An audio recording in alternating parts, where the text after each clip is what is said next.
सभी विद्यार्थियों को नमस्कार।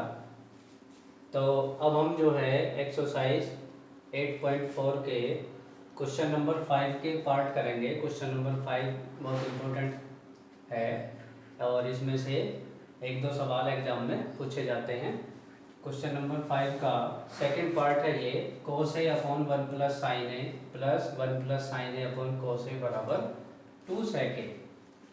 तो इन सवालों को सॉल्व करने के लिए क्या करते हैं कि या तो इस वाले पक्ष को लेके चलो, इसे कहते हैं बायां पक्ष यानी कि लेफ्ट हैंड साइड, इसके बराबर ला दो, या इसको लेके चलो दायां पक्ष राइट हैंड साइड और इसके बराबर ला दो। तो सबसे पहले अब क्या करेंगे, बायां पक्ष हम लेके चले लेफ्ट हैंड साइड कि cos a upon 1 plus sine A, फिर 1 plus sine A upon cos a। पहले बस हमने ये बायां पक्ष ले लिया। अब क्या करना होगा, तो अब सिंपल हम देख सकते हैं कि हम इसमें लघुत्तम ले सकते हैं। तो लघुत्तम लेंगे तो आपका ये हो जाएगा 1 प्लस साइन ए। लघुत्तम लेने का तरीका होता है एलसीएम का कि दोनों की मल्टीप्लाई करके यहाँ लिख दो, लिख दे।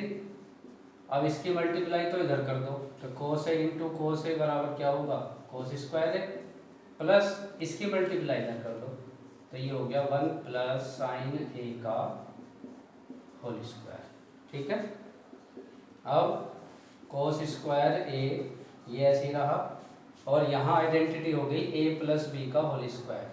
तो ए प्लस बी का होल स्क्वायर है, इसकी आइडेंटिटी क्या होती है कि ए प्लस बी का होल स्क्वायर बराबर होता है A square plus B square plus 2ab। आप जानते भी हैं इसको। तो ए की जगह क्या है 1, तो 1 का स्क्वायर हो गया प्लस बी स्क्वायर यानी कि साइन स्क्वायर ए प्लस 2ab, तो 2 इंटू साइन ए।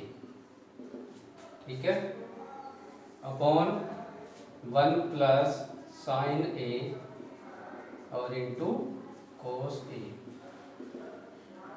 बराबर इस कोस स्क्वायर ए और साइन स्क्वायर ए को तो एक साथ कर लो, तो ये हो गया कोस स्क्वायर ए प्लस साइन स्क्वायर ए, ये प्लस 1 और ये प्लस 2 साइन ए, इसको ऐसे ही लिख दिया, इसको कुछ नहीं करना, अपॉन 1 प्लस साइन ए और इंटू कोस ए। अब देखिए ये आइडेंटिटी आ गई, कोस स्क्वायर ए प्लस साइन स्क्वायर ए, ये क्या होता है, ये 1 के बराबर होता है। तो इसकी जगह आप लिख देंगे 1 प्लस एक ये आपका 1 है और प्लस का 2 साइन ए और अपॉन वाली वैल्यू को ऐसे दे दें, तो 1 प्लस साइन ए इंटू कोस ए, तो 1 प्लस साइन ए और इंटू कोस ए। अब देखिए 1 प्लस 1 कितना हो गया 2, तो 2 plus 2 sign A upon 1 plus sine ए और इंटू कोस ए। अब ऊपर से कॉमन करो, तो 2 कॉमन हो गया, तो यहाँ बच गया 1 प्लस साइन ए और अपॉन में ये आपका बचा हुआ है 1 प्लस साइन ए और इंटू कोस ए। अब देखिए ये एक जैसी वैल्यू आ गई ऊपर नीचे, तो ये कैंसिल हो गया, तो क्या बच गया 2 अपॉन कोस ए, और कोस किसका उल्टा होता है, सेक का, तो बराबर आ गया 2 सेक ए। देखिए ये वाला पक्ष आ गया, तो कह सकते हैं कि ये हमारा पार्ट सिद्ध हो गया। अब अगला पार्ट देखते हैं। अब चलिए देखते हैं इसका फिफ्थ का ही फोर्थ पार्ट। 1 प्लस सेक ए अपॉन सेक ए बराबर है साइन स्क्वायर ए अपॉन 1 माइनस कोस ए। तो इसमें भी क्या करेंगे, वही लेफ्ट हैंड साइड ले लेंगे, 1 प्लस सेक ए और अपॉन सेक ए।